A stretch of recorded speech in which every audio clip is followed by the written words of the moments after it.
This should have been an easy game. The Avs should have ran away with it, and if you look at the scoreboard, it seems like they did to a certain extent, but it was a lot more of a roller coaster than it seemed.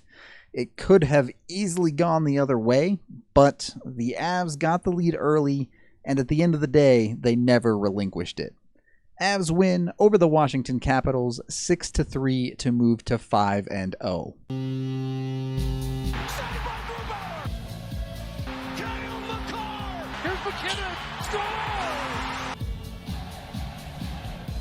This was a weird game. There were a lot of whistles and not a ton of flow for various reasons throughout the game. The first of which being a sandwich or something getting thrown on the ice in the first 10 seconds. Don't know what that was about, but maybe it was a little bit of foreshadowing as what was to come in this first period. Yes, the 7 minutes and 54 seconds of this game that Braden Holtby played are ones that he would rather forget. Less than 4 minutes in, the Avs get on the board with their first shot of the game. I don't think this play quite clicks how it was supposed to, but it's still a very high-level breakout here, as Sam Girard does a bank pass off of the far boards to Donskoy, who then immediately just taps it ahead to Burakovsky. This creates a ton of space for the Avs, as you can see 3 Washington players caught past the red line. Burakovsky wants to get it to the center of the ice, immediately feeds Kadri, who gains the blue line, skates it in deep, eventually holds up and just does the safe thing here, deferring back to EJ at the point. EJ takes a bit of time with this one. He loads up on a wrister as he's coming in with some decent speed and fires it. This is a decent shot, fairly low, doesn't seem to hit anything coming through. You do have Burakovsky, who went right to the front of the net, screening Holtby, and it somehow just kind of trickles in through him. A bit tough to see, but this angle confirms it does not hit anything on the way through, and Holtby just gotta have that one. If that was the end of Holtby's pain, this game would have looked a lot differently, but the Avs kind of had a weird first period. 1 shot on goal, 1 goal. They don't get another shot for about another minute and 15 seconds, but that one also goes in the net. Carlson fans on a puck at the blue line here, and McKinnon says, well, if you're going to give me a puck for free, I guess I'll take it. He skates it all the way into the blue line, does a good job to stay shifty and gain it before dropping it to Rantanen. This play probably didn't quite connect as well as they would have liked, as Rantanen doesn't have much time and doesn't have much space, but he's still able to snap a pass off to the far side in Zadorov, who has jumped up as the third man into the play, and he's got a whole lot of room. As Rantanen gets it over there, the recovery comes through. Bit of an interesting situation here, as this is Nathan McKinnon wide open with no one near him in the corner, but Zadorov, you know he's a confident player. He does his best Sam Girard impression, cutting across the high spot, spinning, and then just fires off a wrister that beats Holtby clean, as you can see McKinnon jumping through Holtby's vision there. Zadorov has always had a knack for pulling that wrist shot out of nowhere at times, and it puts the Avs up 2-0 in this one. And then the Avs just run it back again. They don't get a shot for the next minute and 54 seconds, and at that point, they get their third shot on goal. And where does it go? Directly to the back of the net. First, credit Makar being very patient here, forcing the Capital forward to come at him aggressively and taking him out of the play. So when Donskoy receives this puck, there is no chaser on him. He has plenty of space and time. He uses that time to get his head up. He sees just out of frame here Nazem Kadri on the far side of the ice, makes a perfect pass to him right on the tape, right across the blue line. Kadri gets to enter the offensive zone in full stride here, doesn't have to slow down at all. And the Capitals struggled with their defense here as they completely left that side of the ice wide open.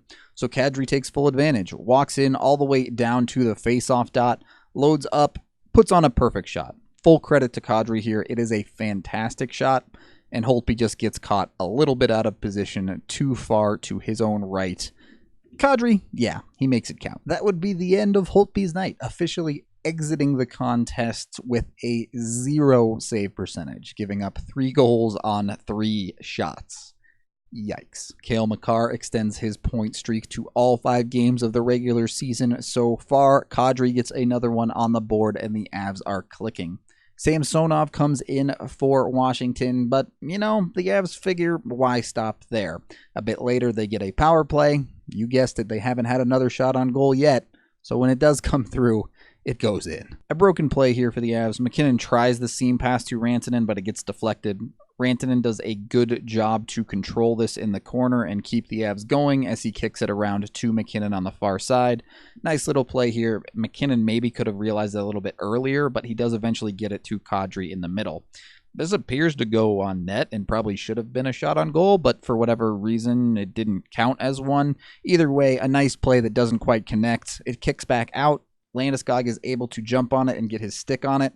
I don't think he does this on purpose. I think he's mostly just flailing at the puck, but he does hit it perfectly to Rantanen, who is creeping in to the open ice, and Rantanen then just has a nice little shot to sneak through Samsonov. Sometimes things just come easy. The Avs score 4 goals in 9 minutes and 25 seconds. Nazem Kadri has 3 points in those 9 minutes and 25 seconds, which is pretty impressive to see that he now has 4 points when 3 days ago he had none. The next section of the game is extremely predictable. Washington starts running around and upping the physicality significantly. Val Nichushkin gets into a fight, but there really wasn't much to it, and the Avs just kind of cruise on their 4-0 lead through the rest of the first period. By the end of it, the Avs had 4 goals, and Washington had 4 shots on goal.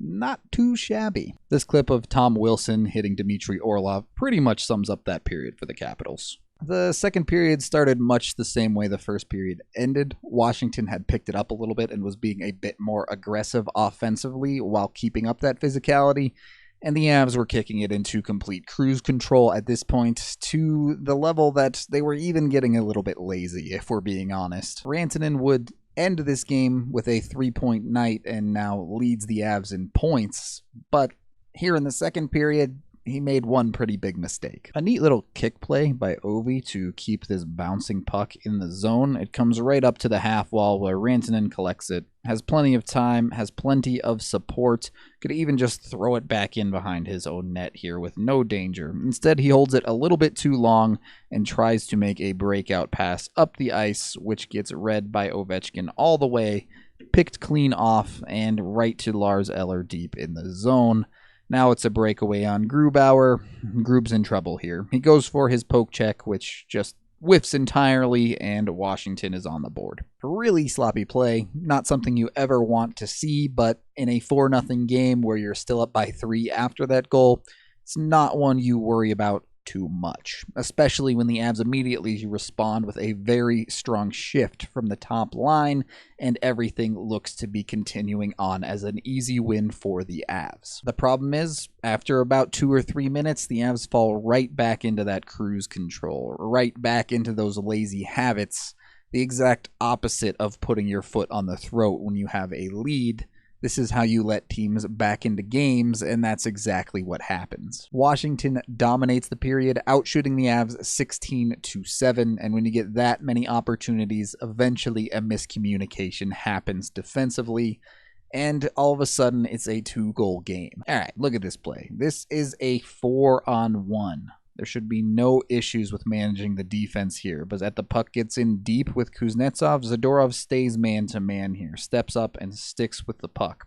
You have Burakovsky and Donskoy in the middle of the ice, and neither of them read this switch. They both stay in the middle of the ice, they both sit as TJ Oshie works down into the corner while Zadorov works up high. So now you have 2 forwards standing still. You can see they both immediately turn following the puck instead of playing a man, and this is never a good look. Forward inside of your defense with no coverage at all. The puck gets worked down to Oshie. Oshie is now directly in front of Grubauer with plenty of space to work back into the slot. Grubauer, once again, goes for the poke check. Would really love for him to stop doing this, as right behind Oshie here is a giant, wide-open 5-hole. Not a great thing, not something you usually want to do. Oshie takes advantage and slides it through. Again, just sloppy. There's no reason for the Avs to gear down through this second period and put themselves in a bad situation. It's not the end of the world. They're still up by 2 and comfortably in control, but the rest of the second becomes dangerous, as if they give up one more, it's a 1-goal game. And they nearly do as well. Grubauer has to make a couple of fantastic saves, and they get a help from a post as well to survive 4-2 after 2. So the first period was great, and the rest of this game pretty much qualifies as getting away with it and playing poorly. The third period starts much the same as the second went. The Avs seemed to fall back into cruise control, and Washington was dominating play. It was not a good look until Washington just completely falls all over itself again. A broken play as a failed stretch pass goes all the way down the ice, but they manage to get a piece of it, so it negates icing. Samsonov collects this puck in behind his net, and Jost just charges full bore to get in the way here. Samsonov just doesn't seem to notice him at all and gives him the puck freely. That's not a good thing. You don't want to be giving away the puck with a big, old, wide open net. Jost is able to collect it, gets his head up, sees Matt Nieto just diving into the slot here, makes a great pass to actually get this through Samsonov. It does get a bit deflected, and it becomes an awkward play as the puck heads out in front. Nieto just full bore layout, manages to get enough of this one to just chip it in. And just like that, Avalanche fans can all of a sudden breathe again as the Avs go back up by 3, and the strong comeback seems to be negated a bit. Not a pretty goal, not one that the Avs did a ton right on. Good job by Jost to get in the way and create the play, but it's still a big mistake from the Capitals that he managed to capitalize on, which, hey, you'll take it. Get what you can. Most of the third period reverts to Washington being physical and chippy and trying to send a message from there. The Avs do get a bit on the turtley side, I admit. You would still like to see them continue playing offense instead of just totally passive, but the concern wasn't really very high. Later in the game, the Avs take a penalty, and Ovechkin gets his obligatory PP goal, so we'll just show that really quick, not much to say. Time winding down on the power play, the Avs have forced Ovechkin to the point, and he's going to take his slapper from there. That's about as good as you can hope for, but Ovi's just really, really good, and this shot finds its way through and behind Grube. Fine, whatever, don't care. Avs are still up by 2. And there's 2.5 minutes left in this game. But 11 seconds later, Landeskog is going to turn this puck over in the neutral zone. Not that big a deal. The Caps try and dump it in, but it ricochets off of Ryan Graves, and the Avs don't know where this puck went at all. You can see both Graves and McKinnon completely turn around while the puck is sitting right behind them, as Cole desperately points at it, begging them to stop messing up like this. The Caps are able to collect the puck, get it into the zone and around McKinnon before finding Kuznetsov, who gets to skate all the way around the nets, given way too much clean space to skate through here, and then he eventually finds Karlsson, who does a nice job to roof this one up high as Grubauer gets caught a bit low. Oh no. No. You don't blow games like these. Blowing games like these is what happens to ruin a season. This cannot happen. Do not let this happen. But wait. The superhero the Avs need so far this season has been their video coach. Brett Heimlich once again comes through, and the Avs challenge this for offside. Extremely obvious from this angle. The puck ricochets off of Graves. It lands down. You can see clearly a significant amount of white between that puck and the blue line. No big deal at all here. Clearly offside, as off screen there is a capital way into the Avs zone here. The puck continues to travel through. Eventually, Karlsson steps up and plays it well before it enters the zone.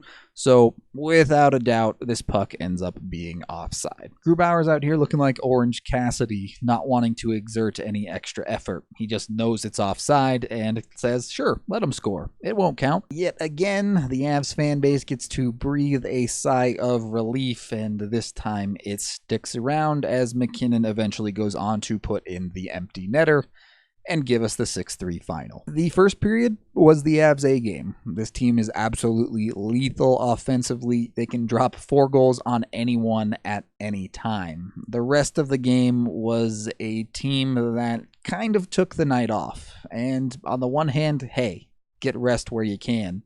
On the other, you have to maintain a certain level of play. You cannot make games like these close for yourself. But let's not be picky here. The Avs win their first road game of the year. They stay undefeated, and honestly, if their biggest problem is they give up some goals but still win, Well, that's not a problem at all, is it? The Avs also get good post-7 at the end of the game, just for keeping stats. That is the end of this game video review. Thank you for watching, and head on over to thednvr.com and consider subscribing for premium content. I am Rudo, and we are hosting a watch party on Wednesday the 16th as the Avs play Pittsburgh on NBCSN.